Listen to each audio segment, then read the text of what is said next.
Market में कोई नया मटेरियल आ गया और मैं उसके प्रति अट्रैक्ट हो गया, या मैं सिर्फ प्रीवियस ईयर क्वेश्चंस को ही तैयार करके चला गया और मैंने कहा कि मेरा पूरा पेपर हो जाएगा। ये भी गलत अप्रोच है, गलत तरीका है पढ़ने और पढ़ाने का। कि मेंस एग्जामिनेशन कभी किसी एक किताब से क्वेश्चंस नहीं पूछता है, कभी एक सोर्स से क्वेश्चन नहीं पूछता है। उस क्वेश्चन में जो आपकी जानकारी होगी, जो आपकी नॉलेज होगी, वो over a period of time accumulated knowledge के बेसिस पे होगी और नंबर ऑफ सोर्सेज को कवर करके होगी। हम उस दिन जाएंगे, पेपर देंगे, तो हमने वहां पे सोचना नहीं है कि इसका मैं क्या पॉइंट लिख सकता हूं। हाँ, अगर if the question is slightly difficult then we might have to give 1 minute और 2 minute extra on thought, but वहां थॉट डेवलप नहीं हो सकता नया। वहां थॉट पहले डिसाइडेड ढांचों में ही, पहले डिसाइडेड स्केलेटन्स में ही, पहले डिसाइडेड डायमेंशंस में ही मॉडिफाई होगा। नया थॉट नहीं बनेगा पेपर में जाके। आप समझ रहे हो? ये डिकोडिंग का पर्पस ये है कि हम जो तैयारी करें मेंस की, वो बिल्कुल ब्लाइंड ना हो।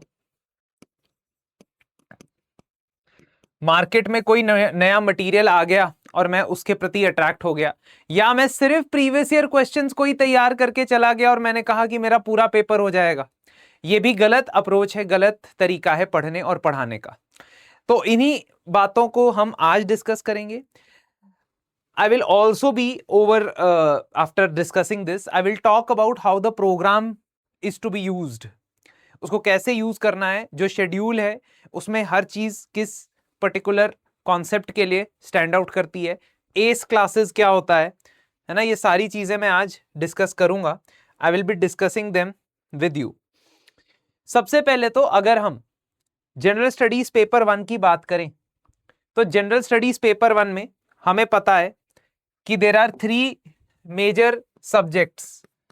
One is history, the other is geography, and the third is Indian society and social issues.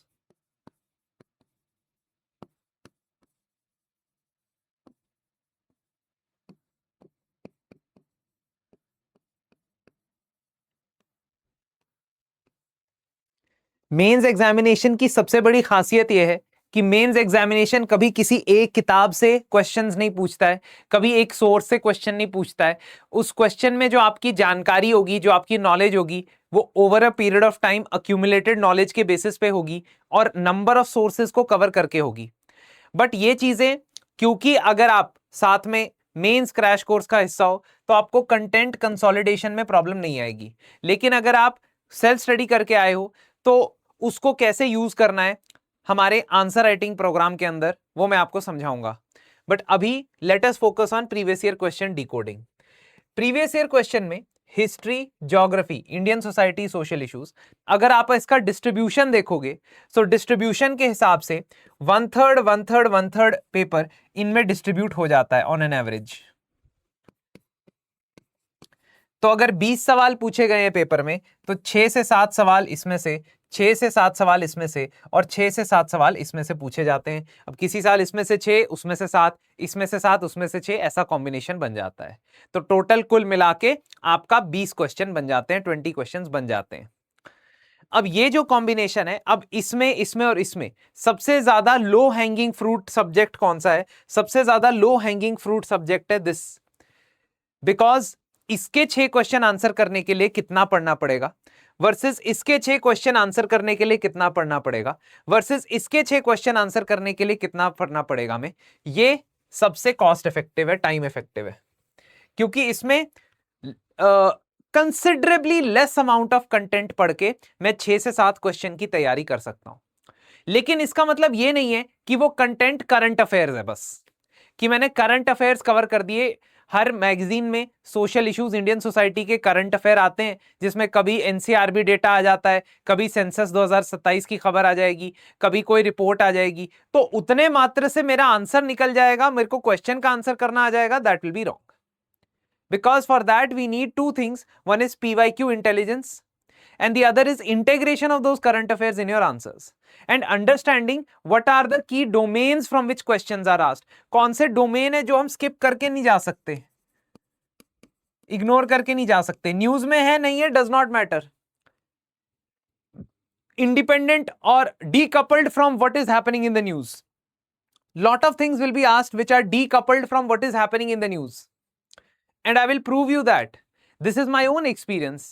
In 2021, when I gave my second mains exam, I had ditched the concept of current affairs in GS1 and GS2, and that was the highest marks I have scored there. Why? Because GS1 and GS2 are less current driven subjects. तभी मैंने इनको इकट्ठे club किया. Now tomorrow what could happen is, tomorrow UPSC can come out and say, okay, मैं इसमें से current affairs से पूछ लूंगा. वो भी पूछ लो, क्योंकि तैयार तो हम दोनों ही करेंगे. तैयार हम दोनों ही करेंगे, लेकिन हमारा एम्फेसिस किस पे है? हमारा एम्फेसिस है पिछले सालों में जिन डोमेन्स को यूपीएससी टच कर चुका है, एक्सप्लोर कर चुका है, उसके अंदर और गहराई से उतरना, और जिन डोमेन्स को सिलेबस के अंदर होते हुए भी उसने नहीं अभी तक टच किया है, उनको डेफिनेटली पढ़ लेना. This is called PYQ intelligence. PYQ intelligence का मतलब ये नहीं कि मेरे को पता लग गया, ओहो ये पीवाईक्यू में इस पे क्वेश्चन आया तो पढ़ लूं. नहीं, अगर क्वेश्चन आया है तो उसमें एक स्टेप आगे जाके और कितना पढ़ा जा सकता है, ये पढ़ना, ये पीवाईक्यू इंटेलिजेंस है. और दूसरा, सिलेबस का टॉपिक होने के बावजूद अगर कोई टॉपिक कई सालों से नहीं पूछा गया है, उसको जरूर तैयार कर लेना, ये पीवाईक्यू इंटेलिजेंस है. तो I will start first with the analysis of Indian society and social issues, which is the lowest hanging fruit. For that, we have two documents which we have created and have been uploaded on your platform as well. First document is general studies के theme wise questions. General studies के theme wise questions. अब by the next month, what I will also be providing you with the model answers of all the questions of last 10 years 2016 onwards. तो 2016 से लेकर 2025 तक के जितने भी mains के पेपर हुए, उनके मॉडल आंसर भी दे दूंगा मैं आपको, ये भी मैं आपकी हेल्प कर दूंगा. बट मॉडल आंसर कभी भी हमारी आंसर राइटिंग एबिलिटी को इंप्रूव नहीं कर सकता है. उसके लिए मैं क्या क्या चीजें करूंगा, ये भी मैं डिस्कस करूंगा during the course of this video. Now first let me talk about how to decode PYQ. मैंने क्या किया, सबसे पहले तो मैंने थीम के हिसाब से और सब थीम के हिसाब से ब्रॉड थीम, हिस्ट्री में modern history, significant events, personalities, issues, इसको एक थीम बनाया. इसमें से जितने सवाल पूछे गए हैं उनकी लिस्टिंग की, और उनके अंदर भी सब कैटेगराइजेशन की. जैसे ओबीसी में नहीं होता है या एससी में नहीं होता अब सब कैटेगराइजेशन, वैसे. तो मॉडर्न हिस्ट्री का जो सिलेबस का टॉपिक है, उसमें पर्सनालिटीज के क्वेश्चन मैं निकाल लूं अगर, तो मुझे ये क्वेश्चंस नजर आते हैं. ठीक है, ये क्वेश्चंस नजर आते हैं. आप देखोगे कि 2025 में ज्योतिबा फुले के बारे में सवाल पूछा गया. 2024 में महात्मा गांधी वर्सेस रविंद्रनाथ टैगोर के बारे में सवाल पूछा गया.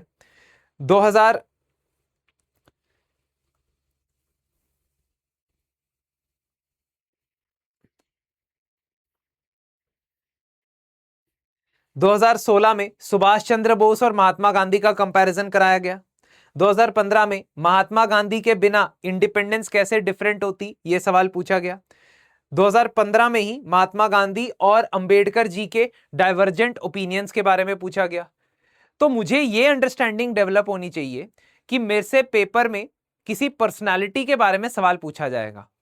वो पर्सनालिटी कौन सी होगी, उसका आइडिया मैं दो तरीकों से लगा सकता हूं. एक, अगर करंट अफेयर्स में रिसेंट पास्ट में उनकी कल्चरल कंट्रीब्यूशन को लेकर बहुत बात हुई हो, न्यूज में आया हो, जैसे ज्योतिबा फुले की 200th बर्थ एनिवर्सरी को लेकर there was a lot of news, तो देयर वाज पॉसिबिलिटी कि उनके बारे में सवाल पूछा जा सकता है. लेकिन महात्मा गांधी, अंबेडकर, सुभाष चंद्र बोस, इनके बारे में तो कंस्टेंटली बात होती रहती है. तो इनको प्रिडिक्ट करना कि इस साल महात्मा गांधी का क्वेश्चन आएगा, इस साल सुभाष चंद्र बोस का क्वेश्चन आएगा, उसका कोई पर्पस नहीं है. लेकिन पर्पस निकल के आता है जब मैं अपनी थीम्स को इन टॉपिक्स में तब्दील कर देता हूं. तो देखो मैंने क्या किया, फिर मैंने इनको अरेंज कर दिया. अब मुझे पर्सनालिटीज के क्वेश्चन पता लग गए कि पर्सनालिटी पे 8 सवाल आ चुके हैं. सो मॉडर्न हिस्ट्री में महात्मा गांधी, डॉक्टर अंबेडकर, सुभाष चंद्र बोस, ज्योतिबा फुले, रविंद्रनाथ टैगोर, डलहौजी, है ना, और मौलाना आजाद पे सवाल पूछे जा चुके हैं. अब यही स्केच किसी भी फेमस हिस्टोरिकल पर्सनालिटी के बारे में मुझसे पूछा जा सकता है. इसका मतलब this is very prelims oriented type of question, ये बड़ा prelims oriented type of question है कि मैंने जितनी पर्सोनैलिटीज के बारे में पढ़ा होगा प्रीलिम्स के लिए उतना मैं बेहतर इसको आंसर कर पाऊंगा। अगले साल के लिए मैं प्रिडिक्शन करने बैठ जाऊं कि इस पर्सनालिटी पे सवाल आएगा, वो किसके ऊपर बेस्ड होगा? वो बेस्ड होगा अगर न्यूज में है, न्यूज में भी अगर पीआईबी खास तौर पे आर्टिकल निकालता है उनके ऊपर, तो शायद उसके ऊपर मैं बेस कर सकता हूं। लेकिन उसके बियॉन्ड मुझे प्रिडिक्शन करना भी नहीं है, ना आपको करना है, ना आपको इसकी इतनी टेंशन लेनी है। क्योंकि हिस्ट्री में जब आप पर्सनालिटीज के बारे में पढ़ते हो, सोशो रिलीजियस रिफॉर्म मूवमेंट्स के बारे में पढ़ते हो, automatically you come across Swami Vivekananda, MG Ranade, Swami Dayanand, and आप उसमें से पिक एंड चूज नहीं कर सकते कि मैं इस वाले को इस साल ज्यादा पढ़ूंगा, इसको कम पढ़ूंगा। एक और चीज, यहां पे कई ऐसी पर्सनैलिटीज हो सकती हैं जिनको आप एथिक्स में भी पढ़ते हो। फॉर एग्जाम्पल, एथिक्स में आपको बोला जाता है कि भारत के मॉरल फिलोसोफर्स और थिंकर्स और पर्सनैलिटीज के बेसिस पे एथिक्स के एथिकल थॉट क्या देके चले गए उनके बारे में पढ़ो। तो आप वहां पे भी महात्मा गांधी के बारे में पढ़ते हो, डॉक्टर अंबेडकर के बारे में पढ़ते हो, रविंद्रनाथ टैगोर के बारे में पढ़ते हो, स्वामी विवेकानंद के बारे में पढ़ते हो, स्वामी दयानंद सरस्वती के बारे में पढ़ते हो। इवन कि आप मिडीवल में भी चले जाते हो तो मिडीवल में गुरु नानक देव जी, संत कबीर, संत रविदास जी, इनके बारे में भी पढ़ते हो। खैर, ये मॉडर्न हिस्ट्री है, बट मॉडर्न हिस्ट्री में भी you read a lot amongst that as well. So वहां से भी आप इसको तैयार करते हो। दूसरी थीम आती है ब्रिटिश पॉलिसीज और उसका भारत पे क्या इंपैक्ट पड़ा। अब मेरे को क्या कठिनाई हो रही है या मेरे को क्या कंसर्न आ रहा है इसमें? मेरे को कंसर्न ये आ रहा है दोस्तों कि मैं एटलीस्ट ये तो तैयार करके जाऊंगा ही जाऊंगा। My idea over here is to develop this concept कि मैं कम से कम ये तो तैयार करके जाऊंगा ही पेपर में। तो अगर मॉडर्न हिस्ट्री में मैंने ब्रिटिश पॉलिसीज के ऊपर क्वेश्चंस देखे तो ब्रिटिश पॉलिसीज पे तकरीबन 6 सवाल या 5 सवाल पूछे गए हैं। ब्रिटिशर्स की economic policy from 18th century up to independence, ठीक है। हैंडीक्राफ्ट और cottage industry and industrial revolution का उसका प्रभाव which is directly linked to British policies in India.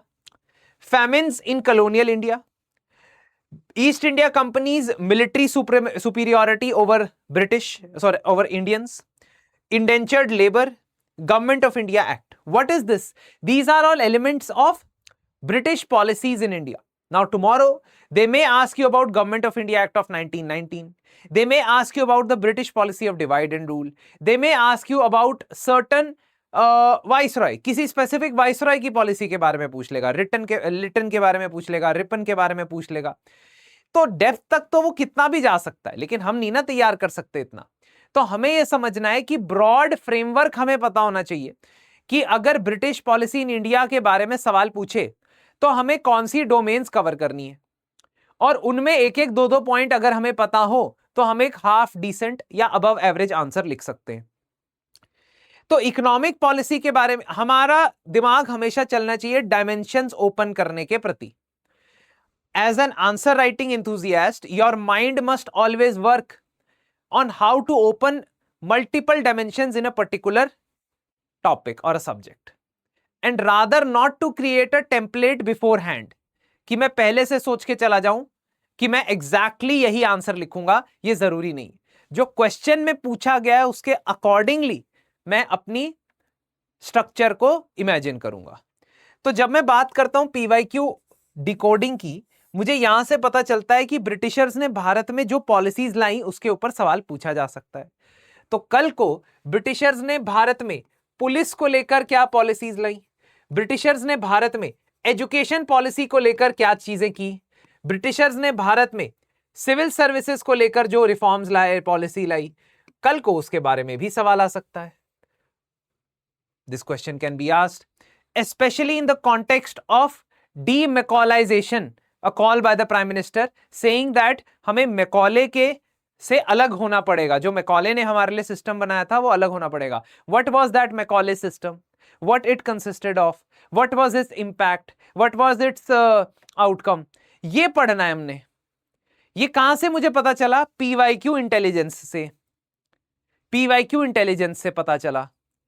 अब आपने देखा कि प्रीलिम्स में भी they have asked a question about how the Britishers tackled the rupee sterling exchange rate. Now that could be a coincidence as well. वो coincidence भी हो सकता है कि उसने random चीजें पूछी है भाई, लेकिन it also gives us an indication that they will always be interested in the impact of British policies in India, whether it is related to education, whether it is related to police, whether it is related to law. कुछ भी हो, हमसे सवाल तो पूछा जा सकता है। तो इसीलिए हमारी पीवाईक्यू इंटेलिजेंस कहती है कि ये ब्रिटिशर्स की जो पॉलिसीज भारत में अप्लाई की गई, चाहे वो रिलीजियस पॉलिसी हो, आर्म्ड फोर्सेस की पॉलिसी हो, पुलिस की पॉलिसी हो, उसको पढ़ के जाएंगे पेपर में।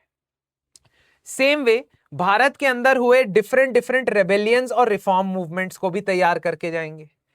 तो यंग बंगाल और ब्रह्म समाज पे सवाल पूछा गया। इवन यू कैन आप जो ज्योतिबा फुले वाले क्वेश्चन को भी इस कैटेगरी में डाल सकते हो, क्योंकि पढ़ते तो आप उनको सोशो रिलीजियस रिफॉर्म मूवमेंट में ही हो, अलग से पर्सनालिटी के तौर पे तो नहीं पढ़ते हो।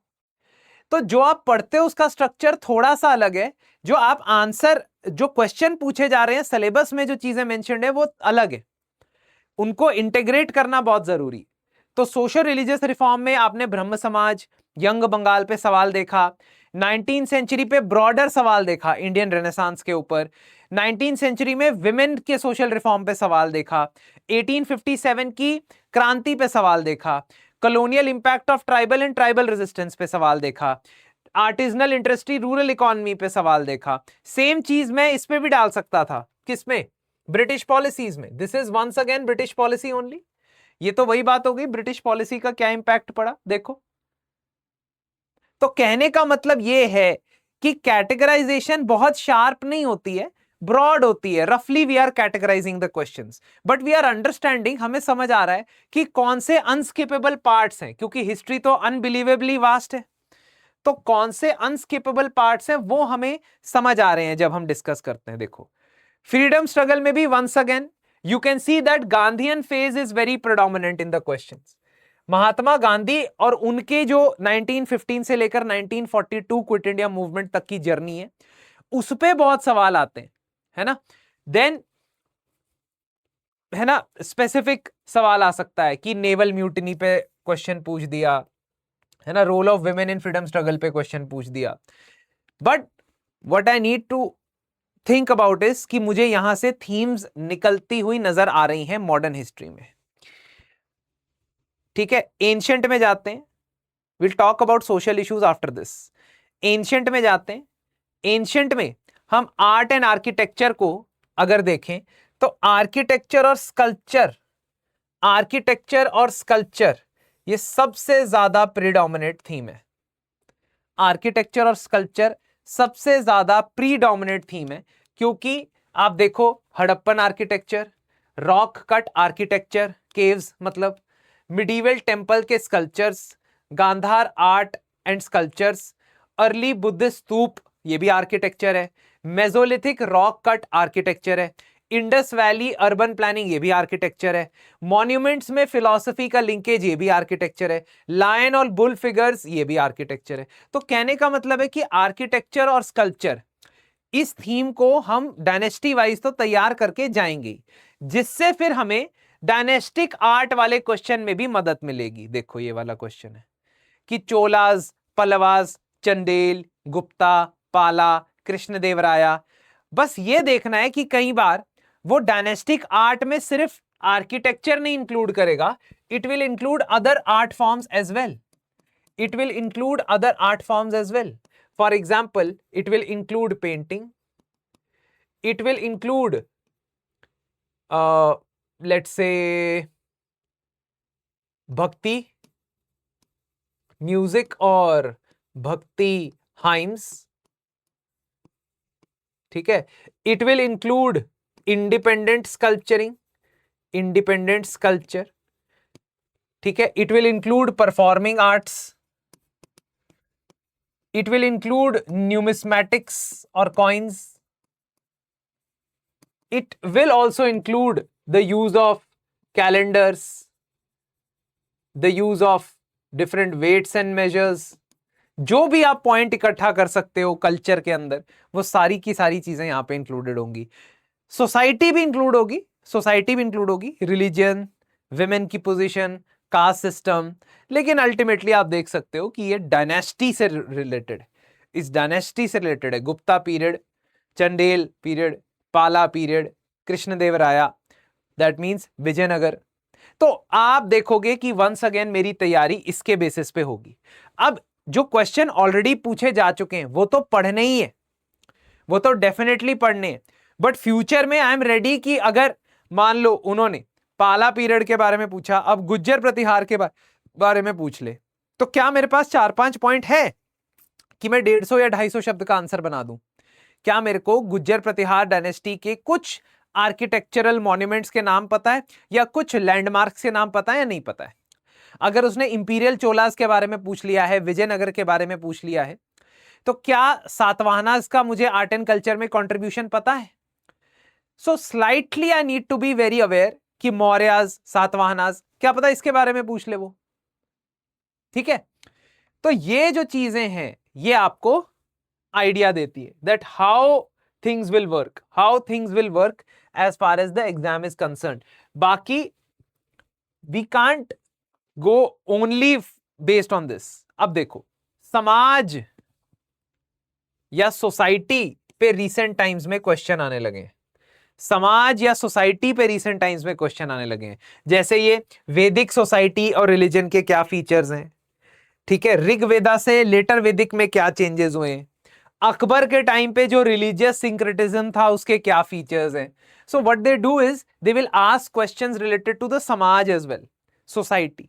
तो मेरे को सोसाइटी और कल्चर के 5-5 पॉइंटर्स हर डायनेस्टी के पता होने चाहिए। मेरे लिए सिंपल एक टास्क है कि मैं चोलास के बारे में पढ़ रहा हूं, पल्लवास के बारे में पढ़ रहा हूं, चालुक्यास के बारे में पढ़ रहा हूं, मुझे उसके समाज के 5 पॉइंट, सोसाइटी के 5 पॉइंट और मुझे उसके आर्किटेक्चरल 5 एग्जाम्पल पता होने चाहिए।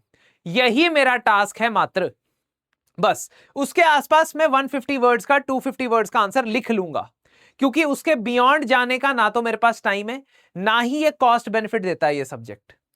Same way post independence history में भी आप देखोगे कि ज्यादा क्वेश्चन नहीं पूछे गए। 2013 से लेकर 2022 तक सवाल ही नहीं पूछा गया, सॉरी 21 तक सवाल ही नहीं पूछा गया। फिर रैंडमली एक बार 2021 में और एक बार 2025 में सवाल पूछा गया। तो इसके ऊपर टेंशन भी लेने की जरूरत नहीं है कि क्या पढ़ना है। सिंपली आप कोई, जैसे अगर हमारे साथ एसोसिएटेड हो तो हमारे पोस्ट इंडिपेंडेंस हिस्ट्री के नोट्स पढ़ लो, नहीं तो किसी भी कोचिंग इंस्टीट्यूशन के नोट्स पढ़ते हो आप पढ़ो, है ना। Because if you are in only in the mentorship programme you will get small 1 pager of this, but you will not get the entire notes आप कुछ भी पढ़ लो, कोई चक्कर नहीं। वर्ल्ड हिस्ट्री की बात करें, वर्ल्ड हिस्ट्री में भी आपके पास रेलेवेंट चीजें हैं जिसपे सवाल पूछे गए हैं, रिपीटेडली आता है। तो जैसे अमेरिकन और फ्रेंच रेवोल्यूशन पे 2013 में भी पूछा गया, 2025 में भी पूछा गया, 2019 में भी पूछा गया, 2019 में भी पूछा गया। सेम वे वर्ल्ड वॉर्स के ऊपर 2024 में पूछा गया, 21 में पूछा गया, 15 में पूछा गया, 2013 में पूछा गया। वर्ल्ड वॉर और इंटर वॉर पीरियड, जो 2 वर्ल्ड वॉर्स के बीच का पीरियड है। अब वही चीजें हैं, कुछ इसमें से ट्रिकी क्वेश्चंस भी हैं, जैसे अफ्रीका की डीकॉलोनाइजेशन या मले पेनिनसुला की डीकॉलोनाइजेशन, जो हम नहीं पढ़ते हैं। लेकिन ये क्वेश्चंस अगर आप छोड़ के भी आ जाते हो पेपर में तो उससे कोई नुकसान नहीं, क्योंकि टॉपर्स भी 1 या 2 सवाल जो बहुत टफ होते हैं, बहुत अनप्रिडिक्टेबल किस्म के होते हैं, उसको वो ज्यादा आंसर करने के पीछे नहीं जाते, क्योंकि वो अपने 13, 14, 15 सवाल जो 20 में से पूछे गए उनको स्ट्रेंथन करने के ऊपर फोकस करते हैं। Some questions, now let us move towards Indian society and social issues. Indian society and social issues में अगर मैं जाऊंगा ना, तब आपको पता चलेगा कि जो हम चीज लाइटली लेके चलते हैं सोसाइटी, वो जनरली बहुत कॉम्प्लेक्स, लंबे और डिफिकल्ट सवाल पूछता है हमसे। उसकी लैंग्वेज समझने में भी थोड़ा सा टाइम हमें लगता है। We need to get to terms with it, and that is why I believe that this is a very important aspect, very important part that we need to cover. Crash course के अंदर social issues और Indian society वो हम cover कर रहे हैं, आज से वो स्टार्ट होगा। अगर आप खुद से पढ़ रहे हो तो आप इस बात का नोट करें कि salient features of Indian society and diversity of India. इसमें स्पेसिफिक चीजें हैं, लेकिन इसमें जेनेरिक चीजों के ऊपर, जेनेरिक टॉपिक्स के ऊपर भी सवाल पूछे जाते हैं। जैसे ट्राइब एक रिकरिंग थीम है जिसके ऊपर सवाल पूछा गया। Tribe, tribal welfare, tribal development, scheduled tribes in India, particularly vulnerable tribal groups, so on and so forth. As you can see, in 2025, the question was asked, does tribal development center around two axes, those of displacement and those of rehab? Give your opinion. You have to give your opinion in this. इसके बाद tribe के ऊपर 2022 में सवाल आया, given the diversities among tribal communities in India, in which specific context should they be considered as a single category? Tribe को single category किस basis पे मानना चाहिए? क्या लैंग्वेज के बेसिस पे उनको सिंगल कैटेगरी मानना चाहिए? कॉन्स्टिट्यूशन के बेसिस पे सिंगल कैटेगरी एसटी मानना चाहिए, है ना? रिलीजन के बेसिस पे मानना चाहिए, रीजन के बेसिस पे मानना चाहिए, कल्चर के बेसिस पे मानना चाहिए या नहीं मानना चाहिए? What should be, why should we consider them into a single category? ये डेफिनेशनल प्रॉब्लम ऑफ ट्राइब के ऊपर सवाल है। ट्राइबल नॉलेज सिस्टम कैसे मेन स्ट्रीम नॉलेज सिस्टम से डिफरेंट है, ये भी ट्राइब के ऊपर सवाल है। दो मेजर लीगल इनिशिएटिव्स जो लिए गए हैं to address discrimination against scheduled tribe, ये भी ट्राइब्स के ऊपर सवाल है। Why are tribals refer to as scheduled tribes and indicate the major provisions in the constitution for their upliftment, ये भी ट्राइबल्स के ऊपर सवाल है। तो आप जैसा कि ऑब्जर्व कर रहे हो कि tribe, tribal welfare, tribal development एक रिकरिंग थीम है। दूसरी रिकरिंग थीम है कास्ट सिस्टम इन इंडिया। तो 2015 में कास्ट सिस्टम के ऊपर सवाल पूछा गया कि कैसे भारत में दलित आइडेंटिटी असर्ट होती है। ठीक है, ये अंबेडकर जी के थॉट के ऊपर सवाल है। 2018 में कास्ट सिस्टम पे पूछा गया कि कास्ट अब नई आइडेंटिटीज, नए एसोसिएशनल फॉर्म्स ले रहा है, अज्यूम कर रहा है, इसलिए कास्ट इरेडिकेट ही नहीं हो सकता है। ठीक है, 2023 में पूछा गया कि कास्ट आइडेंटिटी क्यों फ्लूइड भी है और स्टैटिक भी है। Why is cast identity both fluid and static? ठीक है, 2023 के बाद इस पे कास्ट पे सवाल नहीं आया, लेकिन इंटरकास्ट मैरिज पे सवाल आया, जिसको मैंने फैमिली और मैरिज में कैटेगराइज किया। फैमिली सिस्टम और मैरिज ये भी इंडियन सोसाइटी का इंपॉर्टेंट एलिमेंट है। इस पे सवाल आया, intercaste marriage between caste which have socio-economic parity have increased, but this is less true of inter-religious marriage. Discuss. ठीक है, अंतर जातीय विवाह तो हो रहा है, लेकिन इंटरफेथ मैरिज नहीं हो रही है ज्यादा, उसको डिस्कस करना है। Marriage as a sacrament is losing its value in modern India. Modern India में मैरिज की सैक्रेमेंट वाली वैल्यू नहीं रही है। क्या आप इससे एग्री करते हैं? Do you think? और पॉइंट्स लिखने इसमें with examples. Child cuddling is replaced by mobile phone and how it is impacting children's socialization. So this could be, आप इसको कैटेगराइज करना चाहो तो आप इसको globalization and its impact on Indian society में भी कैटेगराइज कर सकते हो, पर मैं इसको फैमिली वाले में कैटेगराइज कर रहा हूं। सेम वे एक क्वेश्चन था, the discuss the impact of work from home on family. तो once again you will see that society के जो इंस्टीट्यूशंस हैं, family, marriage, caste, class, race, gender, इनके ऊपर सवाल आएंगे। This is the way we have to prepare. फिर tribes या ट्राइबल पॉपुलेशन, इसके ऊपर सवाल है। कल को वो ट्रांसजेंडर कम्युनिटी के बारे में सवाल पूछ लेगा, क्योंकि सोशल एम्पावरमेंट भी आपके पेपर का पार्ट है। तो in any case the way we prepare has to be in such a manner कि कल को कोई और मार्जिनलाइज्ड कम्युनिटी पे सवाल पूछता है तो उसके सवाल के जवाब हमारे पास तैयार है ना। One topic is salient features of Indian society, Bharat के समाज के कुछ ऐसे इंपॉर्टेंट फीचर्स और उस पे सवाल। तो आपसे जनरल सवाल पूछेगा, लेकिन वो भी आसान नहीं होंगे, ध्यान रखना, आसान नहीं होंगे। तो उसने सवाल पूछा, ये देखो कितना ब्यूटिफुली क्राफ्टेड सवाल है और very difficult to understand. I remember last year हमने इसको डिस्कस किया था। आकृति was part of our mains mentorship batch and we had a discussion on this question for a long time, that what should be her ideal points in this particular question. So critically analyze the proposition that there is a high correlation between India's cultural diversity and socio-economic marginality. तुम ऐसे उठ के चले जाओ paper देने और ये cast, tribe, gender, इसका डेटा रट के चले जाओ, ये क्वेश्चन नहीं आंसर होगा उधर। I am telling you, this is from first hand experience, from the experience of the selected candidates, that you have to brainstorm all these questions. And this is something that we are going to do actually in our crash की classes also and in the ACE classes. अभी मैं schedule के साथ आपको बताऊंगा mentorship वाले जो students हैं उनको क्या क्या बेनिफिट मिलेगा हम जब वो डेली मेरे साथ इस प्रैक्टिस के अंदर एंगेज करेंगे. अच्छा, ये देखो आप कि इसको भी मैंने 4 थीम में डिवाइड किया है. तो सब थीम एक अर्बनाइजेशन, कितने सवाल निकल के आ रहे हैं अर्बनाइजेशन पे, कितने सवाल निकल के आ रहे हैं और रिपीट हो रहा है. जैसे स्मार्ट सिटी इन इंडिया, ये 2016 में भी पूछा गया, 2025 में भी पूछा गया. ठीक है, कल को स्मार्ट सिटी को रिप्लेस करके वो किसी और स्कीम का नाम लिख देगा.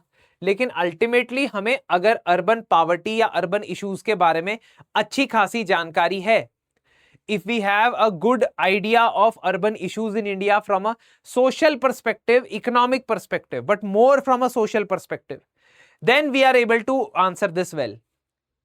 क्योंकि अगर इकोनॉमिक पर्सपेक्टिव से सिर्फ आंसर देना है तो GS3 का आंसर बन जाएगा ये.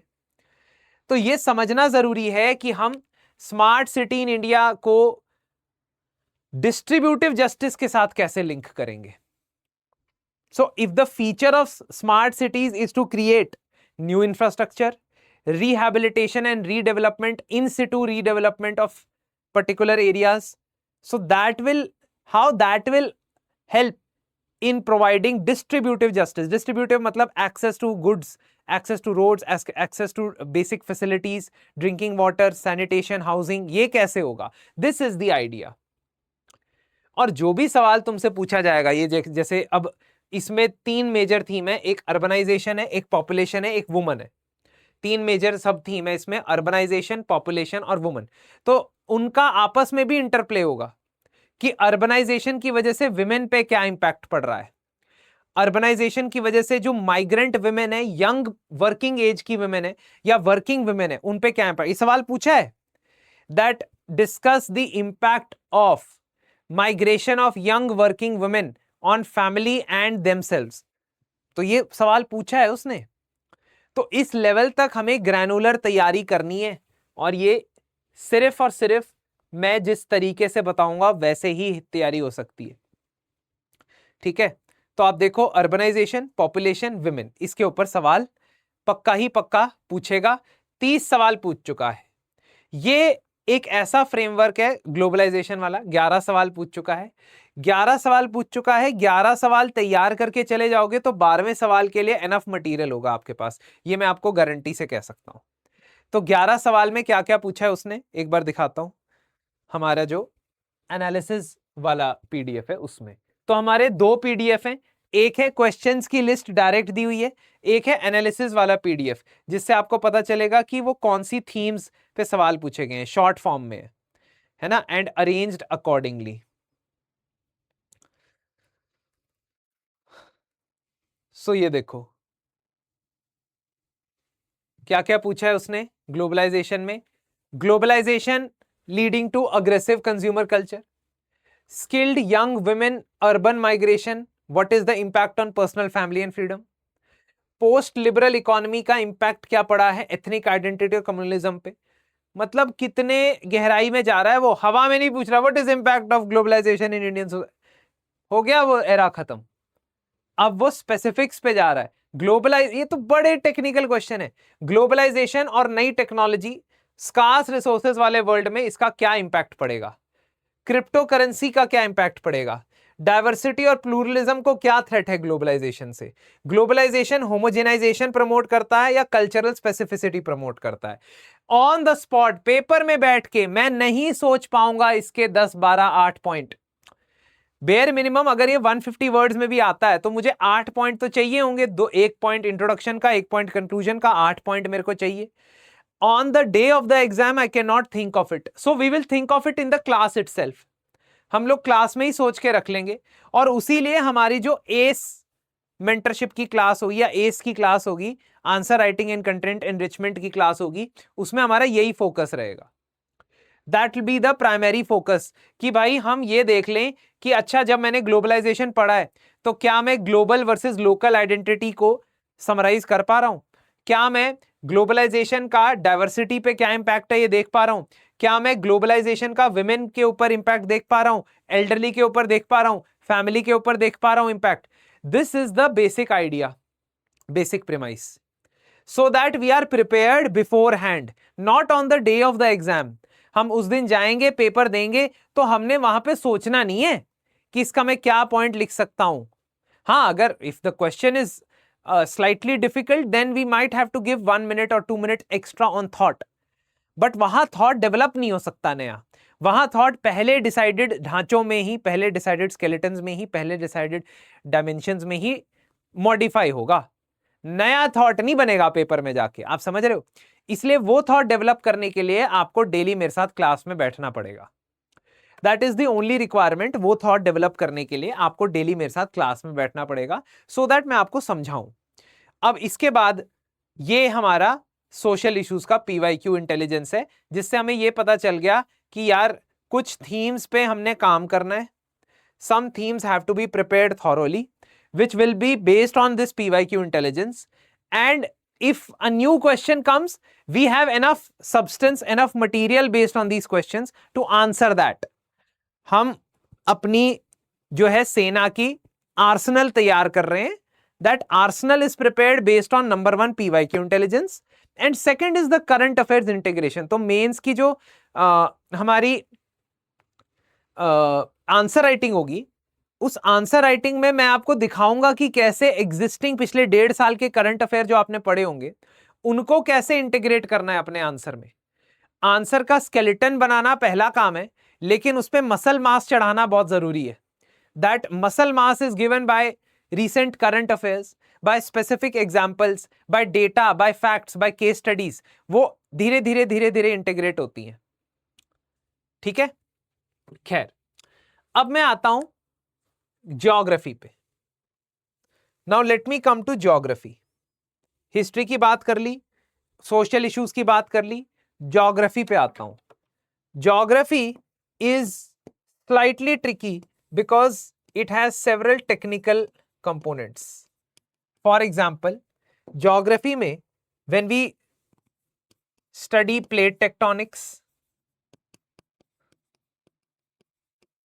when we study geophysical phenomena,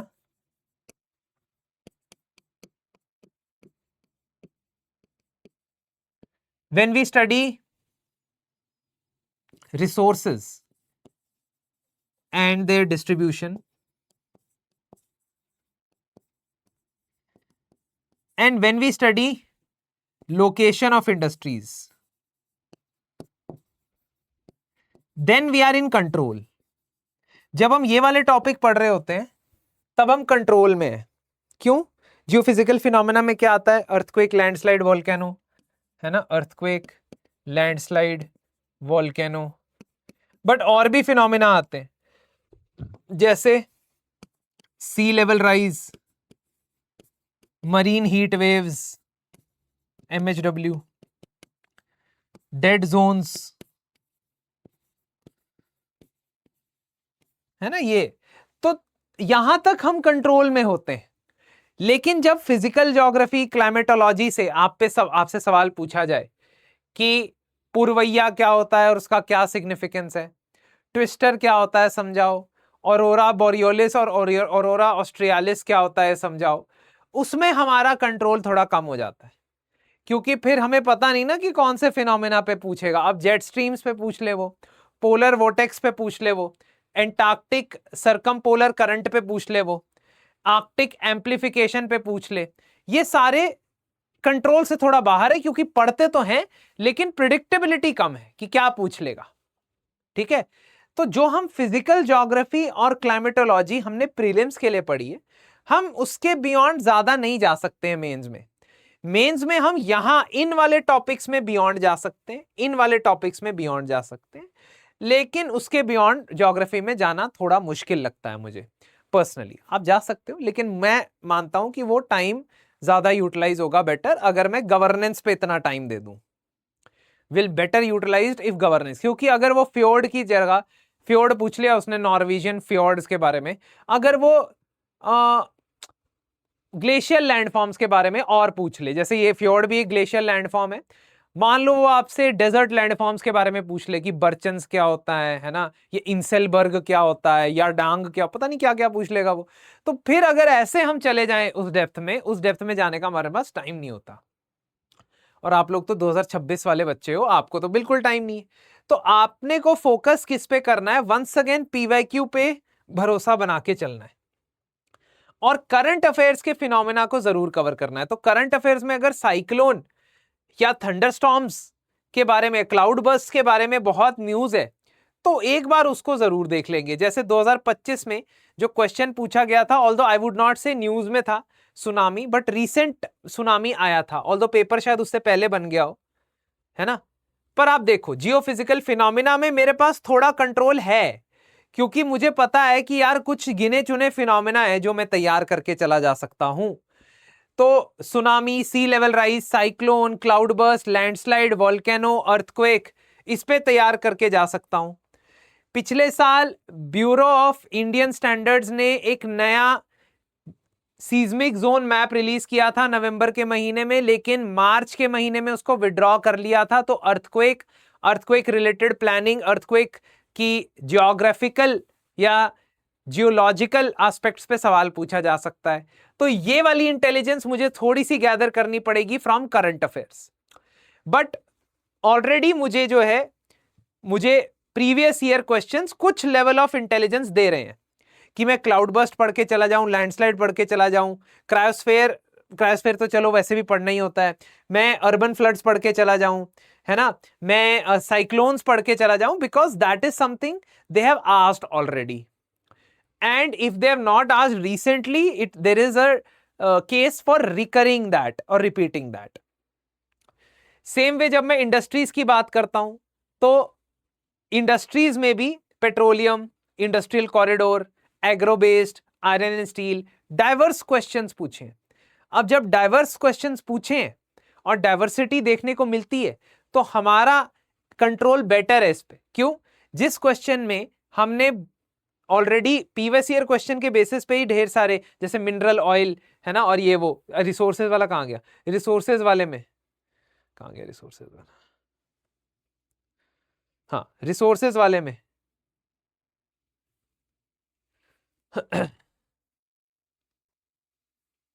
ये देखो रिसोर्सेज वाले में सबसे ज्यादा क्वेश्चन पूछे गए हैं। एनर्जी रिसोर्स में ऑयल, ठीक है, एनर्जी रिसोर्स में रिन्यूएबल एनर्जी में सोलर, ठीक है। वाटर अपने आप में एक रिकरिंग थीम है, चाहे वो ग्राउंड वाटर हो, फ्रेश वाटर हो, water harvesting in urban area हो, इनलैंड वाटर ट्रांसपोर्ट हो, पानी अपने आप में थीम बन के दिख रहा है मेरे को, है ना। मिनरल रिसोर्सेज हो, विंड एनर्जी हो, एटॉमिक एनर्जी हो। अब इस बार न्यूक्लियर एनर्जी पे पूछेगा, उसके मल्टीपल रीजंस है, न्यूक्लियर एनर्जी पे पूछने पे के मल्टीपल रीजंस है। शांति एक्ट एक रीजन है, passed in December 2025. Another reason is that there have been negotiations between countries, between India and Australia, of nuclear material supplies.